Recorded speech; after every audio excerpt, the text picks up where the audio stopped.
I'm Sophie and welcome back to Xcanyon, where you learn one skill at a time. And today I'm going to show you the basics behind digitizing your artwork step by step using Affinity Photo. If you have ever wanted to take your sketch from the paper to screen and in a way that keeps the quality and also allows you to make it bigger, change the colour and even create a different art piece from it, then we will go over all of this together today. Before we dive in, here's why this matters, okay? Whether you're dreaming of selling your artwork, printing it on a t-shirt for friends or family, maybe a hen do or something, or maybe even you're wanting to design a custom designer, a planner for yourself, then knowing how to digitize your art gives you this kind of creative freedom to bring an idea onto the screen. And with this skill, you'll be able to, well, hopefully, remove the white background of a paper, perfect the drawing and correct any mistakes that may have happened along the way, experiment with different colorways, and ultimately grow your confidence and expand your creative toolbox. So without further ado, let's head over to the computer and get started. So when we're scanning the image into the computer, we need to make sure that we're selecting the highest DPI, which is dots per inch. I tend to scan in at 1200 DPI, which means it can be 4 times larger than the original image. If you scan in at 300 DPI, then you'll get the exact same sized image. You'll not be able to make it bigger without it getting blurry. So the way it kind of works is 300 equals the same image size, 600 is double the image size, 900 is triple, and then 1200 is 4 times higher, which is what I tend to go for. So now the next step is to go into Affinity and create a template. When I get started on these kind of projects, I want to make sure that my life is made as easy as possible, and by creating a template, it basically does this. So if we go up to File, New, and what we're going to do is create a template whereby it makes our lives easier. And one of the universal art print sizes is 31 inches by 42 inches.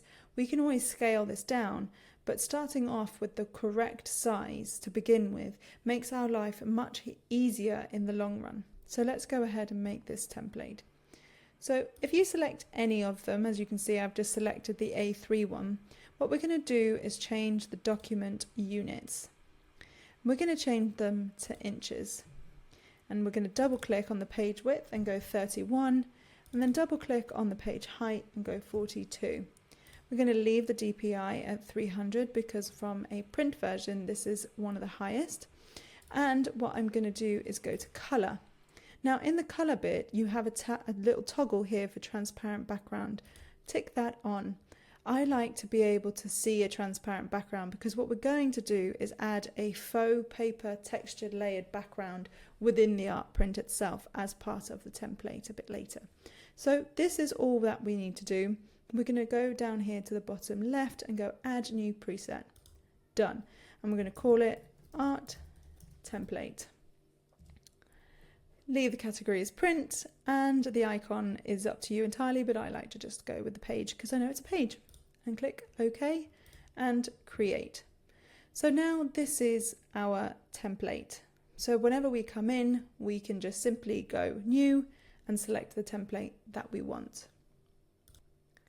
Alrighty, so now we've made our template. The next phase is to create a template file that lives on our computer. So first things first, what we're going to do is save this. So File, Save. And we're just going to put it in the main folder and call it Art Print Template. Always remember to save as we go. Okay. So now I want to bring in this paper texture layer, but I also want to bring in my signature because I want my signature to be on my art prints, believe it or not. So there are 2 ways that we can do this, but I'm going to just show you the fastest way. So if we go to File, click Place, and then we're going to select the folder that we want. So the paper texture, and I'm going to click Open. And here you can see a little circle with an arrow through it, which means that we're bringing something in. So if you click and hold and drag the paper texture, it will just clip on it like that and let go. Now this is the paper texture that I want all my art prints to be on, but I'm still missing my signature. So let's go and place that again. So we go back to File, Place, I select my signature, open, same thing, drag it and let go. Cool. When you want to move things around in Affinity, there are two ways. If you want to move specific items, then the Move tool or V on your keyboard will allow you to move the specific item itself. If you want to move the whole artboard, then you click the A tool, I believe, H tool, and you can move the whole thing about. But for now, let's just move my signature down to the bottom of the page. And on the Layers panel, you can see that we have two layers. So this is our art print template. This is what I will pull up every time I want to do the art print. Now, I know what you must be thinking, but my art is already on a paper textured background, so why do I need another paper textured background? And the reason behind that is because this one is clean and it's got no marks, it's got no dust, and it just creates a really cohesive look throughout your entire portfolio. What we're going to do now is bring in our art print and remove the original paper background that it lived on and put it onto this one. So let's get going. Now we have this set up, I want to actually save it as a new document because I don't want to bring in my art print into this art print template. So let's go save as. We're going to leave it here, but now we're going to call it Lemon Wreath Art Print and save it. So now we're working off not the template, but the actual document we want to bring our art print into. So let's head on up to File, Place,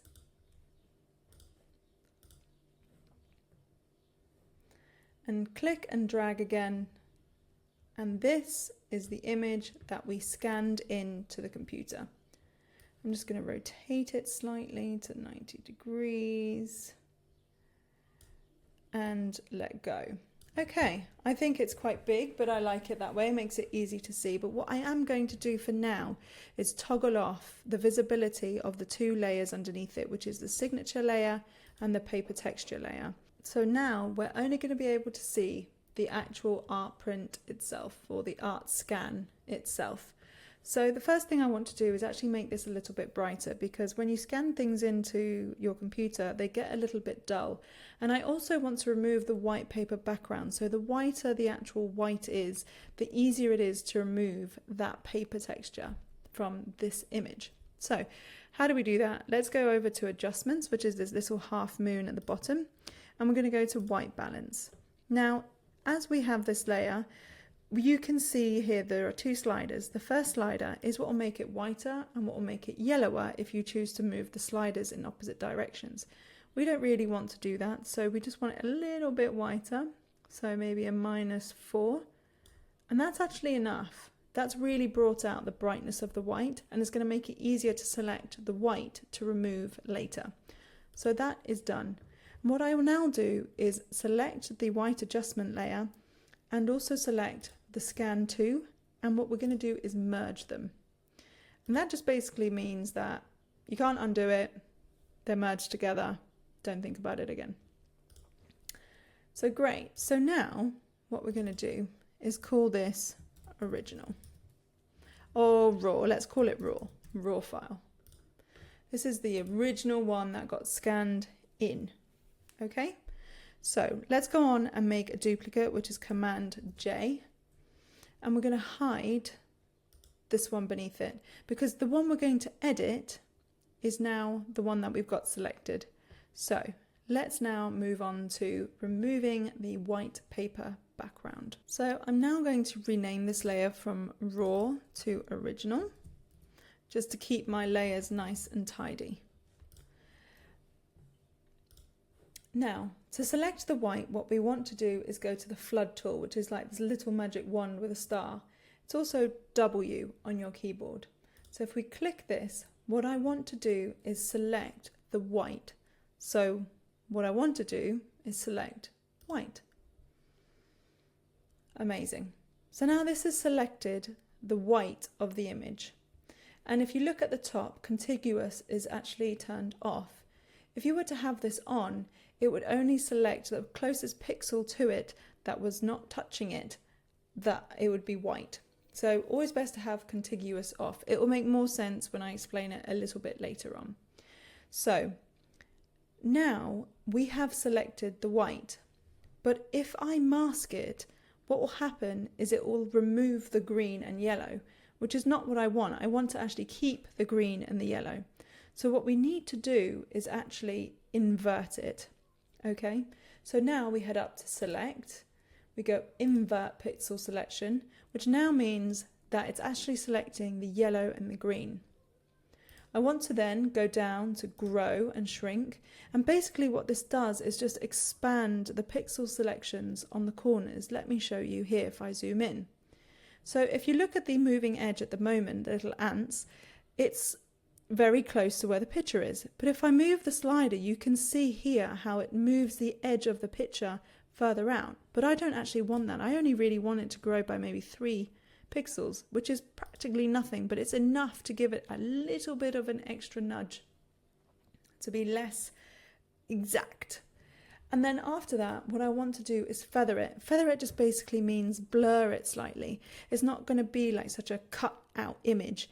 It will have a little bit of a softness to it. And again, I don't tend to go any further than 3 or maybe 4 pixels to do this. So zooming out by clicking Option on your keyboard and rolling your mouse back, or Option minus, this will give us the big image once more. Great, so if we want to actually zoom out quickly, then it's Command 0, and that will basically move us further out much faster. So now that we've inverted it, we've expanded the sides a little bit and we've feathered it, we can go ahead and throw the mask on it.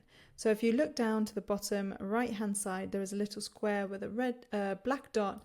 That is the mask. So immediately you can see that the white has been removed from the background. But you can also see extra bits that have been removed as well because they were also white. So let's dig into that a little bit more. So once we've deselected the image, we can see here the mask has been applied. So the best way to think about this is black has been cut out and white is what you can see. So black you can't see, white you can see. So let's zoom in, so which is Option, and we'll scroll in. You can see here the white sections have all been cut out. And what I want to do is actually paint these back in to the image because they're part of the image. So one of the ways that I do this is by adding a colour overlay to the actual image itself. So go back to your image and click it. And then if it makes it easier, what I tend to do is do the drop down so I can see very clearly like which one is selected. But let's go to the original image here. And we're going to go to the Special Effects tab, which is down here at the bottom, Layer Effects. And we're going to go and put a colour overlay like this. So it's black at the moment, but I'd really like blue because black is not very friendly. And don't get worried, your whole picture still exists. It's just got an overlay over it, which we can take off like this at any time just by clicking and unclicking it. But this high blue colour actually really points out the areas that have been cut out because we can see the checkered background. It makes it much, much easier. So I can see that loads of little snow dots have been cut out because they are in black, they're not white. You could zoom into this mask and see that it's missing. But I want to bring them back in. So the way we do that is by going back to selecting the mask. And now we go over to our paintbrush, which is B as well on your keyboard. Now, the thing to take into account here is these two colours, black and white, on the bottom part of your screen. So black is removing or cutting out and white is adding in. If you don't see these two colours, then press D on your keyboard and they will reset those colours for you. Now, I don't want to remove things from this picture. I want to add in. I want to add in the colour that it removed from the snowdrops and also the whites of the lemons and the highlights. So to be able to do that, you press X. And X will shift the colours from black to white, and that makes it easier to be able to paint in or cut out different sections of the mask. So for now I want to paint in. So let's make our paintbrush a little bit bigger by pressing the bracket keys. And here you can see that it's painting it in. So if I press hold and now paint in, that lemon has come back to life. If you want to actually see this without the effects on, let's just remove that colour overlay. And you can see here where I've painted back in that lemon colour, whereas the others are still missing. So let's go ahead and throw back on that colour overlay and continue working on our mask.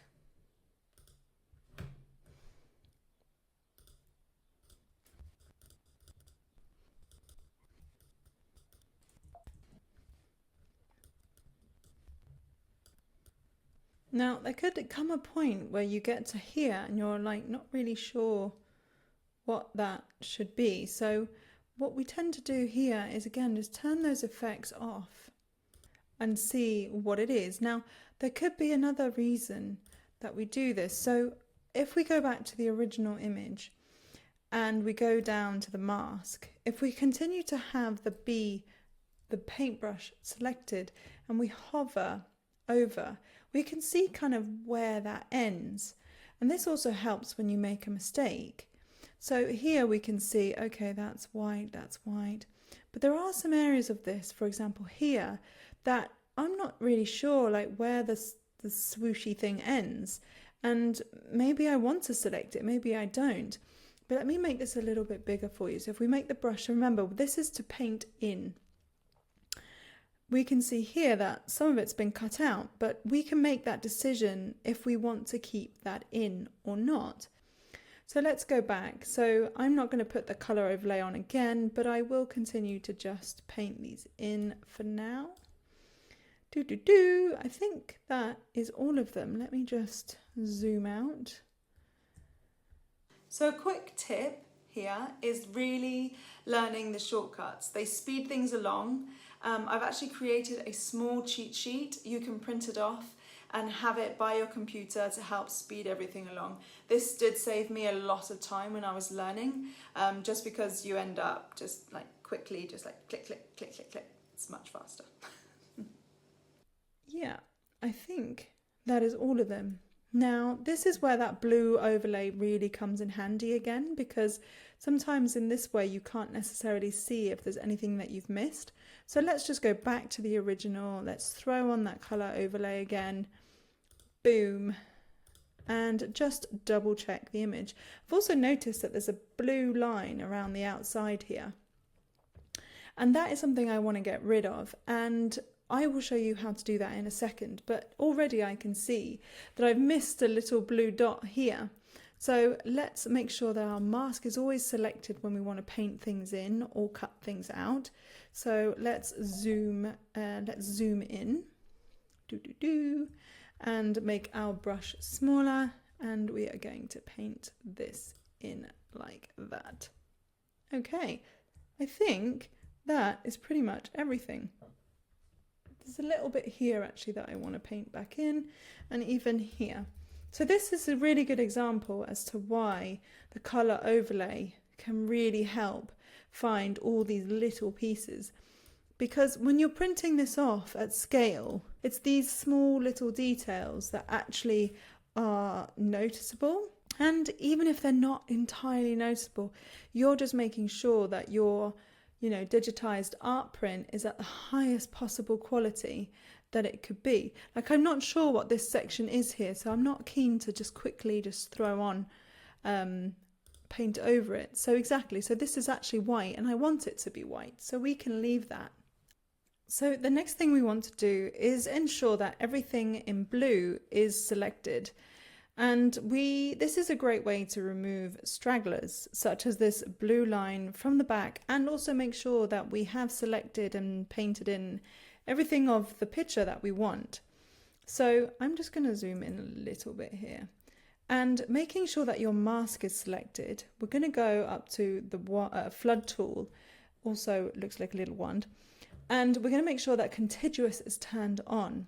So this is where it will only select the pixels that are the same color that are attached to each other. It's the best way to describe it. So I'm just going to select the blue. We always need to make sure that our mask is selected, not the original image.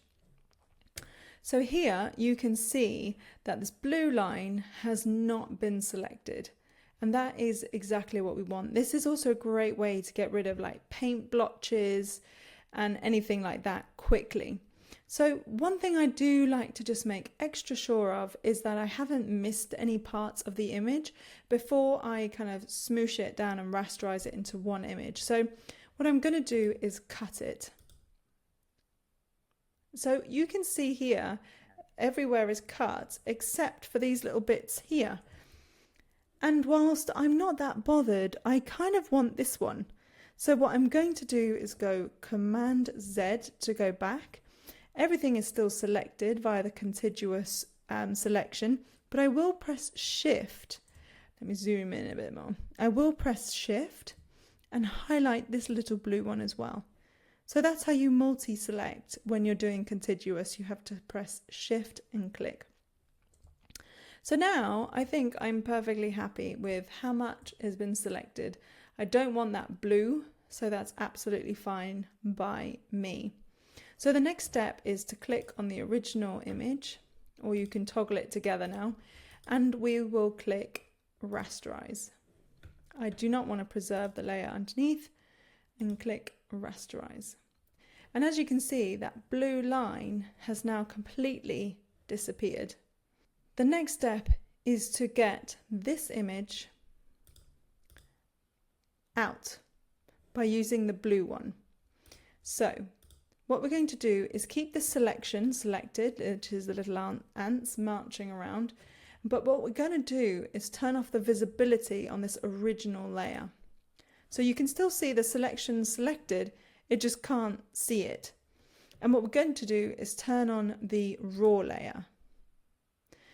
Now with the raw layer selected and the image selected, or the art selected, we're going to hit Command J, which is duplicate.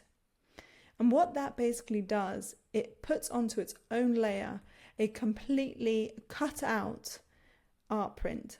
You can't see it at the moment. I don't know why it's taking forever to load, but if I was to make this invisible, here you can see that this layer now stands completely on its own. It really is the best feeling in the world when you get to this point. So let's deselect it. And now this is the final art print that you want to use. Now we will move on to making it better in the color atmosphere. We can change colors, we can make it a little bit more intense, but this is the beginning of being able to do all of those fun things, make it a pattern, create 3 or 4 more. It's so much fun from here. So once we've done this, we don't actually need this blue layer anymore. So go ahead and delete that. And I'm going to zoom out again. And we can see the final piece of the puzzle as is now. We still have the original scan, but we've now got this one. So let's rename that file to original. And we've got the raw, and we've got the original, and we've got paper texture and our signatures. If we toggle on our signature layer and we toggle on the paper texture layer, this could easily already be an art print. So what I do tend to do is now move the raw one all the way to the bottom, because that's just like a backup. It's just a what if, what's happening, all that. And don't forget, you need to continue to save as you go. Up next is making color adjustments or changing the color entirely. So always remember to duplicate your layers. So let's click the original layer and hit Command J. And we're going to toggle off the original. And what we are going to do is start adding adjustments. Now in this lesson I am just going to go over the basic adjustments. In another lesson I will go into more detail about really finely selecting the colours, but today we're just going to keep it basic and fun because sometimes it can be a bit confusing. So let's carry on. So let's click the original file. We're going to go down here to this half moon, and why don't we go to levels? So levels basically makes the blacks blacker, the whites whiter, and the mid and mid-tones accentuated where we want them. Something to take note of is that these layers all sit on top of each other, which is why we can't see this raw layer. If I was to move this raw layer up to here, it would sit on top of all of these. So let's put that back. So this levels adjustment, I actually only want it to impact this layer directly beneath it. But as it currently stands, it will impact not only this layer, but this layer, this layer, this layer, and this layer, which is not what I want. So how you actually start to go about to control this a bit better is by creating groups. And by doing this, it just makes it easier to track which effects affect what layer. So in this instance, we're going to be making quite a few variations of this one wreath. So what I want to do is put them into groups. So by hitting Shift and selecting the layers you want to put into one group and pressing Command G, that is now only affecting the layer that it sits within the group. So here I'm going to type in lemon wreath adjusted.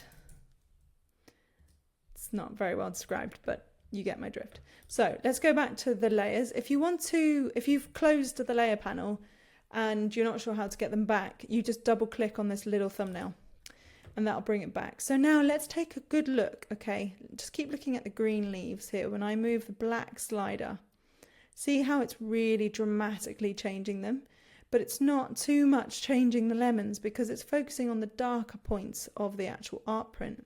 So I actually really like these slightly darker lemons, like wreath colour. I think it looks pretty cool. And that's all I'm going to do for this image. I want to do a couple more, so let's go back to the original. Let's Command J because we are duplicating. And I'm going to turn off the visibility of this lemon wreath adjusted layer and turn on the visibility of this original layer. So now what I want to do is change the colour completely. So to do that, you just go to the adjustments. Let's go to recolor. And it's changed everything. And that includes the white paper beneath it. And that is because, like I said earlier, this layer sits on top of all of this stack of layers, which means it'll impact all the stack underneath it. So what we need to do is select the color adjustment that we've just brought in, the art print that we wanted to only impact, and Command G. And as you can see, it no longer impacts the white paper underneath it, it only impacts the layer. So again, let's go back in. I actually know what colour I want this, so it's going to be a blue wreath. And let's open this up again, double click the recolor adjustment, and here we go. So at the moment it's red, but I actually really like the blue. And as you can see, as we slide it backwards and forwards, it changes the colour fully. So I quite like this blue. I think it's quite a nice festive-y blue. So this is the hue, it changes the actual colour, and then we've got saturation, which makes it either more to the black side or more brighter side of that middle of that colour. So I actually really like it, to be honest, in its full capacity. And then with the brightness, again, you control how much light is let into the picture, sorry. So let's go there. Cool. Done. Close it. Beautiful. So already you can see how much you can actually play and have a great time with your actual art prints once you've been able to digitize them. And I think the one last thing that I want to show you before we sign off is that when you do this, as you can see, I've got the paper texture beneath it, and I want to really make it look like it's on the paper texture beneath it. So let's just zoom in here. So you can see that this paper has got like this toothy kind of dips and rivets and stuff. And what I want to make sure is that it looks like the painting looks like it's on the paper. So to do this, if we select the layer that we want, here we've got this pass through. Now, if we scroll down, you can see how the image just starts to change. And this is what's impacting through onto the paper. So I'd always tend to use like multiply, like it just adds that little bit of extra depth to it. And this is a good example here, like with colour burn, although we won't use it, you can see the toothiness of the paper come through the ink on the image itself. I do think I prefer multiply because you can see it underneath. So I'm going to go ahead and select multiply. Now you will need to do this for all the images as you go, but I think it's a great start to being able to see how lovely an art print could be once it's finally ready to export. And don't forget, you can obviously, if you select the signature layer, you can move your signature layer around to wherever it is that you want to make it a bit more part of the whole thing. Now, one last tip is if you want to export this without the paper background, then all you have to do is deselect the layers. So if you deselect the signature, deselect the paper, and deselect the raw image, you just get the wreath with the checkered background, which also means that it is a transparent background. So what I want to do is go on and export this. This can be used for stickers on laptops. If you want to import it onto a Christmas card, anything like that, then you would use this PNG style. So to do that, if you ever want to export anything that's on here, you just have to select the layers that you want to export. So for in this instance, I want to export this blue wreath as a PNG, so transparent. We go up to File, we go to Export, and up at the top here you can see it has PNG, JPEG, GIF, TIFF, PDF and everything in between. So let's keep it as the PNG. And here you can see it's right where we need it. Now, this is not a crazy big file, but it's still not small. So just bear that in mind. One way to actually change the size is if you, for example, want to put it on Instagram, but as a PNG, you just change the size up here to 1080 by 1080, and that will make it drastically smaller. As you can see here, it's gone down to KBs. So, and then you just click export. Now, it is just as easy as that. So let's try doing it with the actual paper texture and a different one. So I'm going to turn that visibility off. I want the wreath adjusted and I want it on the paper background with my signature. There it is. But I don't think I actually applied the multiply effect here. So let's just scroll in so we can see again the toothy grain is behind, and I just want to make sure that it feels like it's part of the image. So if you look at the lemon, actually that really does show it well. If you look at the lemon, that is really showing how it comes through the paper, that toothy grain. So I'm going to continue with that. So let's zoom out. So this is what I would like to print off and maybe give to one of my family members, and basically just tell them that I love them through, lemons at Christmas time, which remind me of Italy. So now this is done. What I want to do is go to File, Export, and same kind of thing. I don't want it to be a PNG, it can be a JPEG in this instance, and 100% quality. Whilst I love my family, it doesn't need to be that big, so we can bring it down to, I would say, 50, and it would actually still be very, very high quality. If I was blowing this up like 4 times the size, then maybe I would actually, go and make it 100, but 50 is absolutely reasonable. And if you wanted to see this a little bit more up close, you can just zoom in, which is Option, and then you can see here, like that's pretty big and it's still clear without any blurry lines. So I hope this was helpful, and you would literally just click Export, Lemon Art Print, Family, Save. And there you have it. So now you've learned how to remove the white paper background. You've perfected the drawing, corrected any mistakes, you've experimented with different colours, and you now know how to export them so you can either sell them on your shop or give them to people, and I hope this lesson has helped you. So now that you've learned how to digitize your artwork, why not try using it to create a standalone art print in different sizes, add it to a couple of mock-up images, which you can find these over on Canva and also mockupworld.co. We all have to start somewhere, and this is, the starting point, and we can only go up from here and learn more complex things as we get better and better.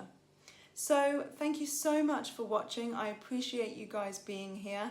If you liked the video, give it a like, leave a comment. I read all of them. And if you are wanting to continue to expand your creative skills one step at a time, then hit that subscribe button. There's also a lot more resources and bits over on my Instagram, so head over there as well. I post weekly. So thank you so much for being here, and I will see you in the next one.